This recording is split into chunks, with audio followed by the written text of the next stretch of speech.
House of Kuru, Part 1, Chapter 31, Birth of the Kauravas, the children of Dhritarashtra. A year had passed since Gandhari conceived. News of Yudhishthira's birth, the firstborn son of Pandu, that too of divine birth, had not improved Dhritarashtra's mood in the slightest. He tried everything in his power to secure the throne for his unborn child, but under Bhishma's guard and Vidura's counsel, he was helpless. So he took to pestering his wife, Gandhari. "A full year has passed since you conceived, my wife. Can you not feel the child in you?" asked Dhritarashtra to Gandhari, who was now sporting a large watermelon-sized stomach. "My lord, I'm not sure what is happening or why, but one day the great seer Vyasa approached our kingdom and I served him well. In turn he gave me a boon, that I shall have 100 children. As I have been blessed with the great Vyasa to birth a century of children, please, my lord, be patient." "I am sure," implored Gandhari, when Dhritarashtra cut her off. "No, the lineage must continue. See Kunti, the wife of my brother Pandu, despite his curse, she cunningly devised a way for progeny. You too need to share her conniving intellect. If you agree, I have a plan. I will take another wife, one who will give me a son sooner," said Dhritarashtra. Poor Gandhari, nearly 2 years of sporting a growing womb, and she had no child. The birth of Kunti's firstborn was an injury to her ego, and now Dhritarashtra added insult to this injury with the request. But Gandhari, in order to please her husband, reluctantly agreed. Of course, my lord. The glory of the house cannot be withheld," she said, carefully hiding her disappointment. Within moments, Dhritarashtra commanded Gandhari's maid Sugadha to his bedchambers. Soon, news reached Dhritarashtra that Sugadha was pregnant with his child. Dhritarashtra beamed with delight. Dhritarashtra ensured Sugadha was relieved of her usual duties and was placed under constant watch. Dhritarashtra's delight was not unnoticed by members of the court within Hastinapura, especially Gandhari. News of Sugadha's pregnancy caused Gandhari much anguish. What if Gandhari could not give birth? What if there is something wrong with the child in her womb? If her chambermaid gave birth before her, Dhritarashtra would surely make her the chief queen, and her son would compete for the lion throne. Thoughts like these haunted the queen of Gandhara as she lay in bed writhing and twirling every night. One particular night, Gandhari heard from her newest chambermaid that Dhritarashtra had given a golden necklace to her former chambermaid Sugadha. After, the palace physician visited her bedchamber and informed Dhritarashtra that the fetus was very responsive, as Sugadha had passed nearly 6 months. Now fear and confusion enveloped the queen of Gandhara. A wild thunderstorm broke, and lightning ripped through the sky as the fear and confusion quickly turned to wrath and anger. Gandhari did not know what to do. She had a large watermelon-sized womb which gave no hint of life. Kunti had given birth to a beautiful boy, and now even her former chambermaid will soon give birth. But nearly 2 years have passed, and all she has is a painful womb, not moving or even remotely hinting at life. Thunder roared loudly outside the palace halls as a storm had brewed, and lightning kept ripping through the sky as Gandhari's anger kept roaring in her subconscious mind. She had been a faithful woman, kept up the traditions of the noble house of Kuru, worshipped the gods with immense devotion. So why was this happening to her? Anger, confusion, and fury completely enveloped her mind. Finally, with tremendous fury and anger, She struck her womb several times in woe and misery. As she struck, a large, hard mass of flesh flopped out of her body. Screaming in agony, she fainted. Her loud scream was heard throughout the palace as Bhishma, Vidura, and Dhritarashtra came running to her bedchambers. "What happened? What is going on here?" demanded Bhishma in a scruff tone as he turned his head towards Gandhari and shrieked as he gaped in horror at the sight of a large mass of flesh and Gandhari lying fainted on the floor. "What is it? What happened? Tell me now," demanded Dhritarashtra as Vidura held his arm. "It appears your wife Gandhari has had a miscarriage," said Vidura, and Dhritarashtra flung at the chambermaid. "How dare you neglect your duty!" roared the Dhritarashtra as the chambermaid cried and protested. Fortunately, Bhishma managed to bear hug a howling Dhritarashtra with tremendous effort to keep him from murdering a woman. My lord, the queen kept hitting his stomach. There was nothing I could do," stammered the horrified chambermaid. "Why did you not stop her? Were you enjoying this spectacle?" screamed Dhritarashtra. As he did so, a spectacle of maids, servants, and palace guards had gathered outside the queen's chamber. It was at this time a large, oval-shaped white light appeared in the center of the room. To everyone's amazement, the white light soon became human. The human was none other than the great seer, the mystical sage Veda Vyasa. Dhritarashtra flung himself at his feet and screamed, "O sage, O virtuous seer, our house is in shambles. This worthless chambermaid has caused our downfall. Please, as Emperor of Hastinapura, please, I beg you, avert this calamity," implored Dhritarashtra, and for the first time in his entire life, there were tears in his eyes. The mystical sage's eyes wandered over to the fainted Gandhari and the large mass of flesh. "Get me some water, immediately," said the sage, calmly. Dhritarashtra glared at the chambermaid, who didn't need telling twice, as she quickly hopped out to the palace aqueducts to get some fresh water. When she returned, Dhritarashtra grabbed the golden vase of water from her and gave it to the sage. The sage sprinkled a few drops of water while uttering spells and incantations on Gandhari. Within seconds, Gandhari woke and sat up, straight up. Sage Vyasa sat next to her. Dhritarashtra commenced interrogating her. "What happened? What did the chambermaid do to you?" he asked once more, glaring at the chambermaid. "The chambermaid has nothing to do with this," Gandhari said to Dhritarashtra, and turned her head to the mystical sage Vyasa. "O sage and seer, you promised me a century of children, but I have only this mass of flesh, hard as iron, with no resemblance to a man or a human." "What is this jest?" accused Gandhari in a wailing tone. "Nothing I promise ever fails. The whole universe conspires to ensure my words are met. Such is the might of my austerities, O daughter of Subala. Therefore, fear not. You will have your century of children," said the sage Vyasa, much to the delight of both Gandhari and Dhritarashtra. "Hasten to create 100 pots filled with clarified butter. Do this immediately and bring me some water," instructed the sage Vyasa. The instruction didn't need repetition, as all the servants and even palace guards hastened to obtain 100 pots. Chaos reigned everywhere, as the palace guards, midwives, nurses, and chambermaids ran amok to find 100 pots of equal size. Finally, all 100 pots were gathered and laid one behind the other. The sage then uttered some sacred incantation while sprinkling cold water on top of the mass of flesh. The flesh became as soft as putty.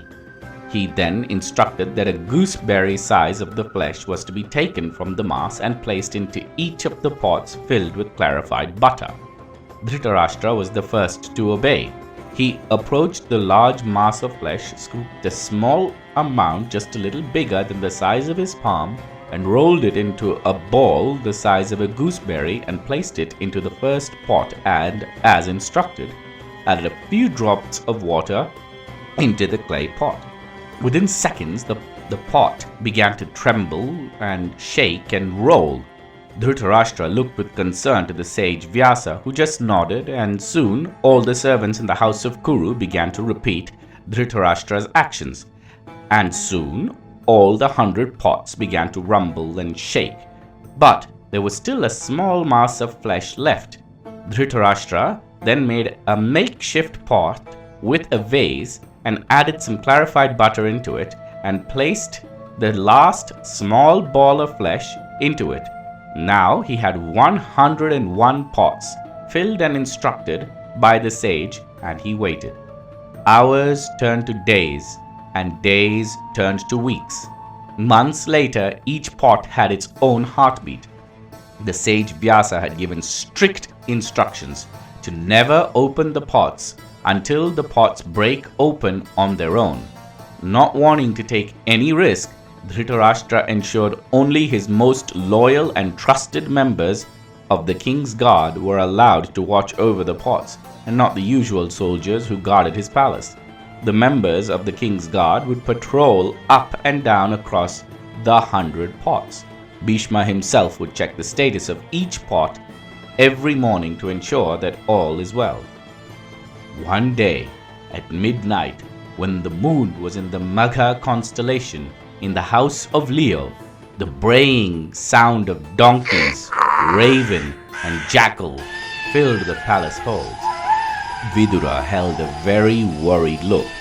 Bhishma's face also sported the look of very deep concern, for the sound of such animals were considered inauspicious in the tradition of the Kuru clan. All the members of the palace rushed to where the pots were kept, and the very first pot began to shake and tremble. The shaking was so deep that it nearly tipped over, and Dhritarashtra ran to stop it, but Bhishma held him. Again, the braying sound of foxes, jackals, and donkeys echoed throughout the palace, and no one was sure where they came from. "Find out where these wretched animals are and slaughter them!" bellowed Bhishma to the members of the king's guard, who nodded swiftly and went looking.